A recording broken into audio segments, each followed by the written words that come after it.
ফিরে আসছেন নেইমার। সুখবর নেইমার ফ্যানদের জন্য। আগামী 31 জুন ব্রাজিলের প্রীতি ম্যাচে ব্রাজিলের ঐতিহ্যবাহী 10 নম্বর জার্সিটি পরে মাঠে নামবেন তিনি।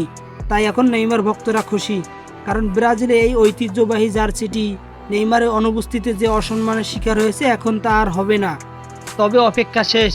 দীর্ঘ ইনজুরির পর আবারও ব্রাজিলের জাতীয় দলে ফিরলেন নেইমার, যে খবর শোনার জন্য কোটি কোটি ব্রাজিল সমর্থকরা অপেক্ষা করছিল। সেই সুখবর এখন বাস্তব। বেশ কয়েক বছর মাঠের বাইরে থাকার পর নেইমার জুনিয়র আবারও ট্রেনিং সেশনে ফিরতে যাচ্ছেন শীঘ্রই। সব কিছু ঠিক থাকলে আগামী প্রীতি ম্যাচে ব্রাজিলের ঐতিহ্যবাহী 10 নম্বর জার্সি পরে মাঠে নামবেন এই সুপারস্টার। তবে আপনাদের কি মনে হয়, নেইমার কি পারবে আবার আগের মতো ইনজুরি কাটিয়ে কামব্যাক করতে? তবে এই সুপারস্টার মাঠে নামবেন পানামা ও মিশরের বিপক্ষে। এই ম্যাচ দুটি কবে, কোথায়, কখন অনুষ্ঠিত হবে তার সব কিছু নিয়ে আগামীকাল ভিডিও দেওয়া হবে। সব কিছু জানতে হলে সাবস্ক্রাইব করে রাখুন আমাদের এই ফুটবল নিউজ চ্যানেলকে।